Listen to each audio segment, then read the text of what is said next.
You tell yourself it doesn't matter what others think, then you hesitate, you second guess. You perform for an audience you pretend to ignore. Welcome to the Stoic Compass. I am Epictetus, and today I am joined by Jung and Laozi. Today, we are examining, why do we need other people's approval? What is it you lack that you need to borrow from others? Are you so empty that you must fill yourself with their opinions? Perhaps it is not about emptiness, but about connection. We are social creatures, Epictetus. Is it not natural to seek validation from our tribe? Or might it be something deeper, a longing for integration and acceptance from our very selves, projected onto others?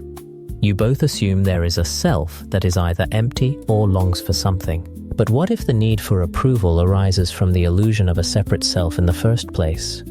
Illusion or not, the need governs them, and they allow it. A man drowning does not debate the nature of water. He fights to breathe. So I ask again, what does their approval give you that your own judgment does not? It offers a reflection, Epictetus, a mirror held up to the parts of ourselves we cannot see. We seek approval because we are seeking wholeness, and we believe others hold pieces of that wholeness that we lack. Perhaps what we are truly seeking is integration.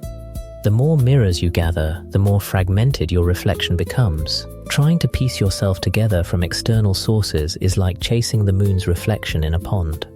So you would have them live as hermits, Laozi? Cast aside all social connection for the sake of a self-contained illusion?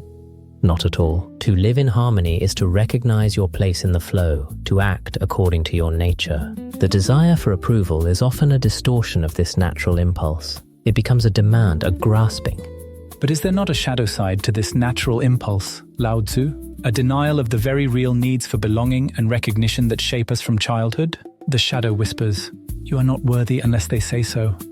Worthiness is not bestowed, Jung, it is cultivated. It is the fruit of virtuous action, not the reward for popularity. To seek approval is to relinquish your own power. Relinquishing power can also be a form of wisdom, Epictetus. To acknowledge our dependence, our interconnectedness, is that not a path to humility? What if the need for approval is a call to examine the wound of separation? Humility is not found in dependence, but in understanding. To see clearly that all things are connected does not require validation. It requires only seeing. And what action flows from this seeing, Laozi? Do they simply observe their emptiness while it consumes them? The emptiness is not a void to be filled, but a space to be occupied by stillness. When you are still, you are already complete. You do not need their approval or their disapproval, you simply are.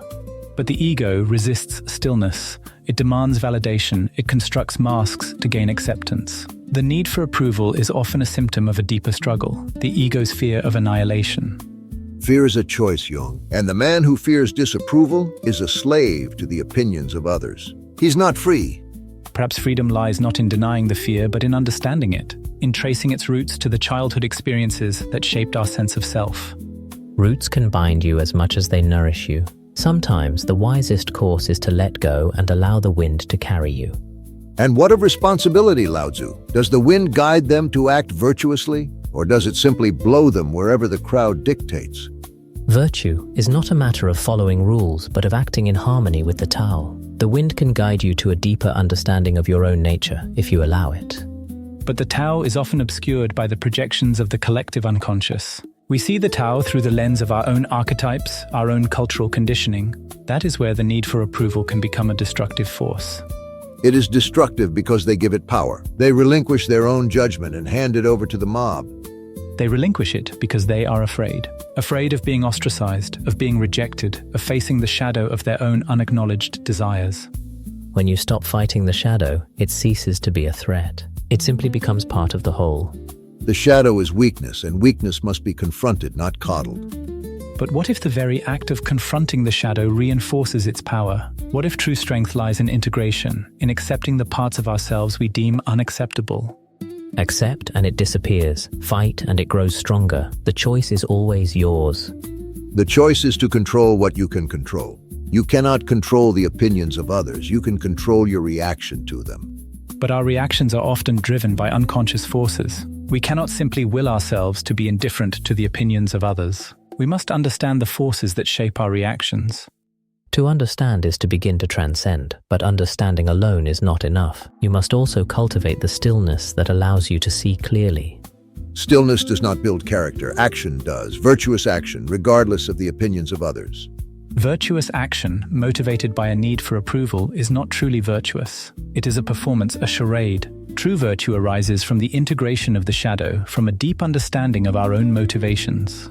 You search for virtue in complex places. Virtue is simple, to act in accordance with the Tao, without seeking reward or recognition. Simplicity without discipline is chaos. They need a guide, not a platitude. They need a map of their own inner landscape, not a set of rules. They need only to see the path that is already before them. Then let us look at what you are so afraid of losing.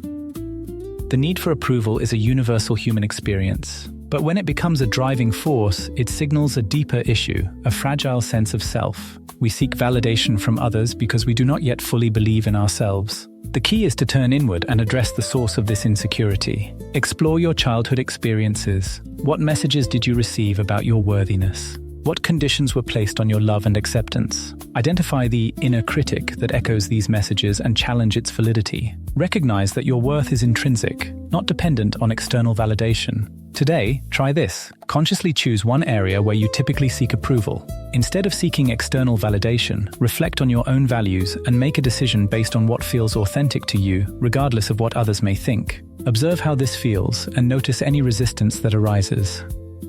The world will always offer you its opinions. That is its nature. Your nature is to choose which opinions you allow to define you. You already know what you value. The question is whether you will finally start acting like it. That is all that matters. If today's conversation has served you, take it further. Pay Attention by C. Tribune, 12 Lessons in the Practice of Seeing Clearly. Available now on Amazon.